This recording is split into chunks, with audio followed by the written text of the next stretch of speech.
नाज़रीन कराम, गुज़श्ता वीडियो में मैंने जिक्र किया था हुज्जाज बिन यूसुफ का।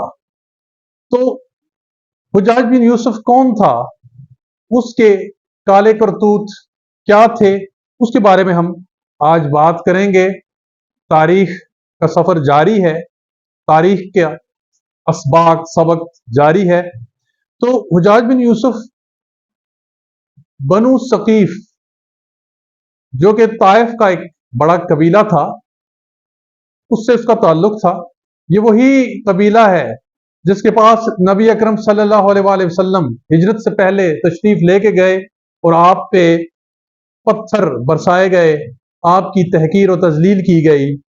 और नबी अकरम सल्लल्लाहु अलैहि वसल्लम के पास जब जिब्रील अलैहिस्सलाम फरिश्तों की फौज जमात लेके आए इंतहाई गजबनाक हालत में, और फरमाया कि अगर आप इजाजत दें तो हम इन्हें अल्लाह के हुक्म से नेस्तो नाबूद कर दें, तो नबी अकरम सल्लल्लाहु अलैहि वसल्लम ने फरमाया था कि नहीं, ये मेरी कौम मुझे जानती नहीं, मेरा तारुफ नहीं इन्हें, और मैं इन्हें माफ करता हूं। इनकी नस्लों में से मुसलमान निकलेंगे, इस्लाम यहां से फूटेगा। और बाद में हमने देखा कि फतह मक्का के बाद बनु सकीफ के लोग भी मुसलमान हुए, और उसी बनु सकीफ के अंदर ये शख्स हुज्जाज बिन यूसुफ पैदा होता है। इसके बारे में गलत फहमियां वो पाई जाती हैं, इसके बारे में तरह तरह की इसकी खूबियां बयान की जाती हैं, इसे एक हीरो के तौर पे पेश किया जाता है, हालांकि ये हीरो नहीं, इंतहाई सफाक, इंतहाई जालिम शख्स था, सहाबा का कातिल था। इसके बारे में यह रवायत पाई जाती है कि जब ये पैदा हुआ तो ये मां का दूध इसने नहीं पिया, दीगर कई माओ औरतों का दूध इसे पिलाने की कोशिश की गई, इसने किसी औरत का दूध नहीं पिया। तो फिर बनु सकीफ के किसी एक बुजुर्ग ने ये कहा कि इसे भेड़ का खून पिलाया जाए तो ये बच्चा दूध पीना शुरू कर देगा। तो फिर ऐसा ही किया गया, एक भेड़ ज़बह करके उसका खून हुज्जाज बिन यूसुफ को पिलाया गया और उसने वो खून पिया, और इसके बाद से उसने मां का दूध, औरतों का दूध भी पीना शुरू कर दिया, यानी खून पीना इसकी सरिश्त में दाखिल था। तो आगे चल के जब हमें देखते हैं कि ये गवर्नर बनता है दिमश्क वालों का, बनु उमैया का, यानी बनु उमैया के हां इसे एक बड़ा मकाम हासिल होता है। पहले ये छोटा मोटा कोई उनका ओहदेदार होता है दरबारी, और वहां से फिर इसे गवर्नर बनाया जाता है बसरा का, कूफा का, क्योंकि ये इलाके वो इलाके थे जो बनु उमैया के काबू में नहीं आ रहे थे। तो जब इसे गवर्नर बना के भेजा गया तो कूफा की जामे मस्जिद में इसने आके खुतबा देना था। तो वहां के लोग भी शरारती थे, जो भी गवर्नर आता था वो उसे कंकरियां मारा करते थे। हुज्जाज बिन यूसुफ जब आया तो इसने मुंह पे ढाटा बांधा हुआ था, इसका मुंह कपड़े के अंदर छुपा हुआ था, नकाब पोश था ये, और लोग उसी तैयारी में थे इसे कंकरियां मारेंगे। तो इसने मेंबर पर जाते ही जब मुंह से नकाब उल्टा तो लोग खौफ के मारे उनके हाथों से कंकरियां गिर पड़ी, और इसका चेहरा इंतहाई गुस्से की हालत में था और सुर्ख था, और कहने लगा कि आज मैं ये देखता हूं कि सरों की फसलें तैयार हैं और इनके काटने का वक्त आ गया है। ये दो रवायात हैं कि या तो से कूफा का गवर्नर बना के भेजा गया था या बसरा का। कूफा, खैर कूफा और बसरा दोनों शहर इसके तसल्लुत में थे, लेकिन ये वाकया या तो कूफा का है या बसरा का, ये दोनों रवायात मौजूद है। और फिर आगे चलकर हुज्जाज बिन यूसुफ ने वो काम किया जिसे सुन के, जिसे पढ़ के हम आज भी खौफजदा हो जाते हैं। इसने बहुत सारे सहाबा का कत्ल किया, जिसमें सरे फहरिस्त अब्दुल्ला बिन जुबैर रजी अल्लाह ताला अन्हो थे। अब्दुल्ला बिन जुबैर रजी अल्लाह ताला अन्हो का तारुफ ये है कि आप सैयदना अबू बकर सिद्दीक रज़ी अल्लाह ताला अन्हो के नवासे हैं। अस्मा बिन्नत अबी बकर के बेटे हैं रज़ी अल्लाह ताला अन्हा। ये वही खातून हैं जो गारे सौर में जब नबी अकरम सल्लल्लाहु अलैहि वसल्लम और सैयदना अबू बकर मौजूद थे तो उनके लिए खाना लेके जाती थी जो बच्ची, ये वही अस्मा बिन्नत अबू बकर हैं। और इनके वालिद जुबैर बिन अवाम। जुबैर बिन अवाम कौन है? नबी अकरम सल्लल्लाहु अलैहि वसल्लम के सगे फूफीजाद भाई। कौन सी फूफी के बेटे? सफिया बिन्नत अब्दुल मुत्तलिब, नबी अकरम सल्लल्लाहु अलैहि वसल्लम की बहुत प्यारी और प्यार करने वाली फूफी, जिनका हम जिक्र पढ़ते हैं, देखते हैं गज़वाए खंदक के अंदर, गज़वाए उहद के अंदर। बहुत ही बरगजीदा सहाबिया हैं। ये उनके पोते हैं, नवासे या दोते सैयदना अबू बकर के, पोते सफिया रजी अल्लाह ताला अन्हा के।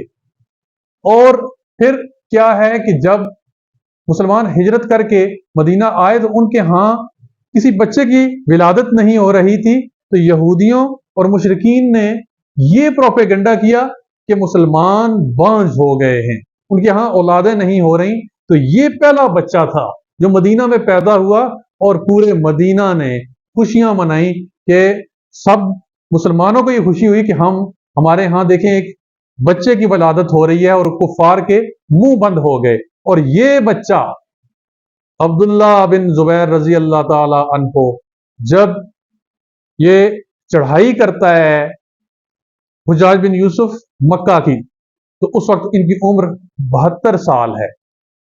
अब्दुल्ला बिन जुबैर रजी अल्लाह ताला अन्हो, इन्होंने बैत नहीं की थी बनु उमैया की, हजरत अमीर माविया की इन्होंने बैत नहीं की थी।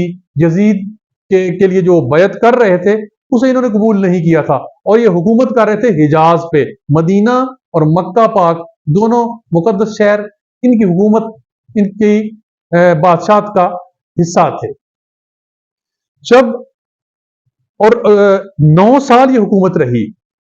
हुज्जाज बिन यूसुफ को भेजा गया सरकोबी या कि करो अब्दुल्ला बिन जुबैर की। ये अब्दुल मलिक बिन मरवान का जमाना है, और इस जालिम ने जाके अपनी मंजनीकें को फिट कर दी मक्का के बाहर, और मक्का पे पत्थर फेंकना शुरू किए, खाना काबा पे संगबारी की और खाना काबा की इमारत शहीद कर दी। ये वो खबीस इंसान है कि जिसने बाकायदा हुक्म दिया कि खाना काबा अगर गिरता है अगर तो गिरे, हमने सरकोबी करके जानी है अब्दुल्ला बिन जुबैर रजी अल्लाह ताला अन्हो की। और फिर सिर्फ एक दीवार खाना काबा की जो दरवाजे वाली थी वो कायम थी, और कब्जा उमवियों का हो गया मक्का पे। और अब्दुल्ला बिन जुबैर रजी अल्लाह ताला अन्हो को 72 साल की उम्र में शहीद करके हुज्जाज बिन यूसुफ ने खाना काबा की दीवार या दरवाजे के साथ लटका दिया, और 3 रोज तक ये जसद, ये जिस्म लटकता रहा, यहां तक कि इस जालिम ने अस्मा बिन्नत अबी बकर रजी अल्लाह ताला अन्हा के मुतालिक हुक्म दिया कि उस बूढ़ी को, अजार बंद वाली को बालों से पकड़ कर लेके आओ। तो जब इसके कारिंदे सैयदा अस्मा बिन्नत अबी बकर रजी अल्लाह ताला अन्हा के पास गए और उन्हें हुक्म सुनाया, उनमें गैरत आ गई, उन्हें गैरत आ गई कि हम इन बुजुर्ग खातून को, इन सहाबिया को बालों से पकड़ के लेके जाएंगे, ये तो मुमकिन नहीं है। उन्हें जाके हुक्म सुनाया कि अम्मा आप तशरीफ ले चलें। तो उन्होंने कहा कि नहीं, मैं नहीं जाऊंगी, जो हुक्म उसने दिया है ना कि मेरे बालों से मुझे पकड़ के लेके जाओ, तो पकड़ के लेके चलो। तो वो लोग वापस चले गए और हुज्जाज बिन यूसुफ को जाके बताया कि वो तो नहीं आ रही। तो ये खुद जो है वहां पे पहुंचा, और एक रवायत है कि अस्मा बिन्नत अबी बकर वहां पे पहुंच गई खुद, और जाके कहा कि इस सवार की का सवारी से उतरने का वक्त अभी नहीं आया, यानी अपने बेटे का, अपने बहादुर बेटे अब्दुल्ला बिन जुबैर का। तो हुज्जाज बिन यूसुफ भी वहां पे आया, तो वो उसी तरह वो बदतमीजी कर रहा था। तो हजरत अस्मा ने اس سے کہا کہ تم نہیں جانتے میں کون ہوں؟ تم مجھے کہتے ہو کہ یہ ازار بند والی؟ ہاں میں ازار بند والی ہوں، کیونکہ یہ لقب پیارے نبی نے مجھے دیا تھا کہ ایک ازار بند جس سے میں اپنا لباس باندھتی تھی، اور دوسرا ازار بند جس کے اندر میں کھانا باندھ کے غار ثور تک پہنچتی تھی۔ یہ اس لیے مجھے یہ لقب نبی اکرم صلی اللہ علیہ وآلہ وسلم نے دیا تھا۔ تو حجاج بن یوسف کو اس وقت کوئی اللہ تعالیٰ نے اس کے دل میں اتنا رحم پیدا کیا کہ اس نے حکم دیا کہ یہ میت اتار کے مکہ کے باہر کہیں دفن کر دو۔ حوالے پھر بھی اس نے نہیں کی میت ان بوڑھی ماں کے۔ اور اس حجاج بن یوسف کے بارے میں خلیفہ راشد عمر بن عبد العزیز رضی اللہ تعالی عنہ وہ فرمایا کرتے تھے کہ یہ امت محمدیہ کا خبیث ہے۔ ہر امت کے اندر ایک خبیث ہوتا ہے، اور اگر تمام امتوں کے خبیث ترازو کے ایک پلڑے میں رکھ دیں اور امت محمدیہ کا خبیث دوسرے پلڑے میں رکھیں تو اس کا پلڑا بھاری ہوگا۔ یہ فرمان ہے عمر بن عبد العزیز جو کہ بنو امیہ میں سے ہی تھے اور خلیفہ راشد تھے۔ یہ ہے کردار حجاج بن یوسف کا۔ اللہ تعالی ہمیں ایسے حکمرانوں، ایسے ظالموں کے تسلط سے محفوظ رکھے۔ جزاکم اللہ خیر۔